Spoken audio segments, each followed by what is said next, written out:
नमस्कार दोस्तों, आज हम लोग लोकपाल और महत्वपूर्ण आयोग देखेंगे। चलिए आरंभ करते हैं। अंतर्राष्ट्रीय स्तर पर नागरिकों की शिकायतों के निवारण हेतु बनाई गई संस्था को ओम्बुड्समैन के नाम से जाना जाता है।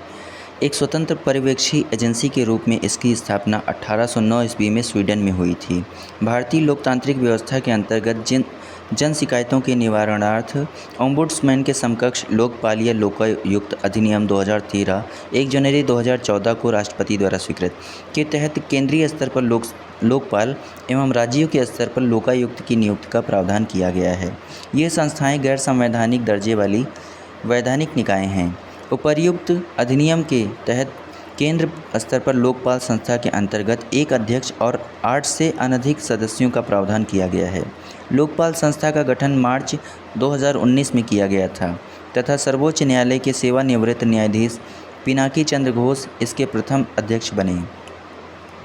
5 जनवरी 1966 को मोरारजी देसाई की अध्यक्षता में गठित प्रथम प्रशासनिक सुधार आयोग ने भारत में लोकपाल एवं लोकायुक्त की स्थापना का सुझाव दिया था। ध्यातव्य है कि बाद में वर्ष 1967 में के हनुमंतैया के पहले प्रशासनिक सुधार आयोग का अध्यक्ष बनाया गया।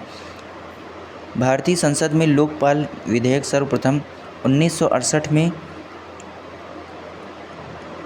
चौथी लोकसभा में प्रस्तुत किया गया था। भारत में महाराष्ट्र ऐसा पहला राज्य है जहां लोकायुक्त कार्यालय की स्थापना 1971 में हुई। ध्यातव्य है कि ओडिशा पहला ऐसा राज्य था जिसने लोकायुक्त के संबंधित विधेयक 1970 में पारित किया था, मगर वहां इसे 1983 में लागू किया गया।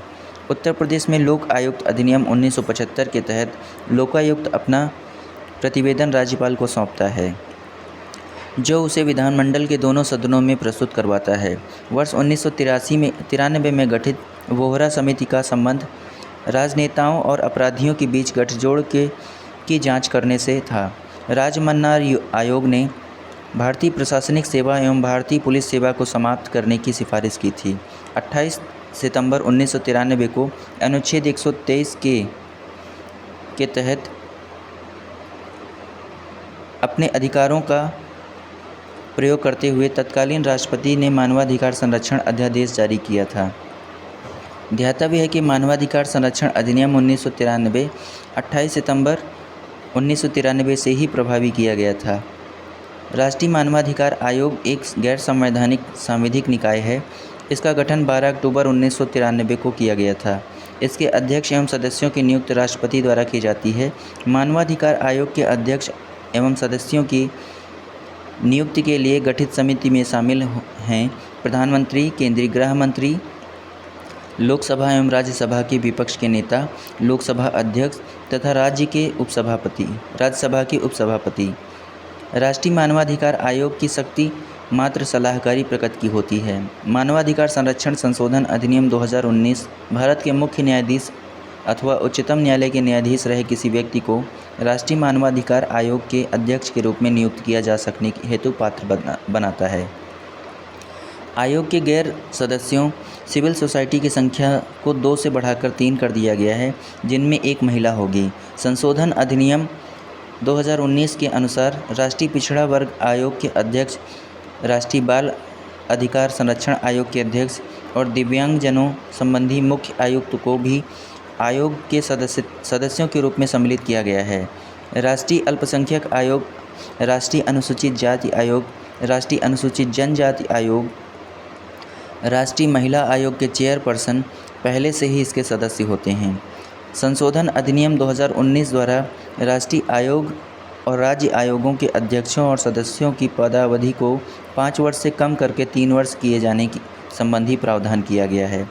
यह संशोधन अधिनियम राज्य के मुख्य न्यायाधीश अथवा उच्च न्यायालय के न्यायाधीश रहे किसी व्यक्ति को राज्य मानवाधिकार आयोग के अध्यक्ष के रूप में नियुक्त किए जा सकने हेतु पात्र बनाता है। राज्य मानवाधिकार आयोग के अध्यक्ष एवं सदस्यों की नियुक्ति संबंधित राज्य के राज्यपाल द्वारा की जाती है। राष्ट्रीय अल्पसंख्यक आयोग का गठन मूलतः अल्पसंख्यक आयोग के रूप में 1978 में किया गया था तथा इसे संसद के 1992 के अधिनियम 17 मई 1992 से प्रभाव के तहत सांविधिक वैधानिक दर्जा प्रदान करते हुए वर्तमान स्वरूप दिया गया।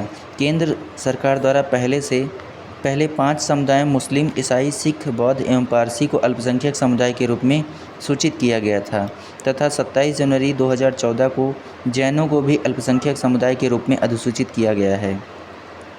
बिंदेश्वरी प्रसाद मंडल की अध्यक्षता में वर्ष 1979 में मंडल आयोग का गठन किया गया था।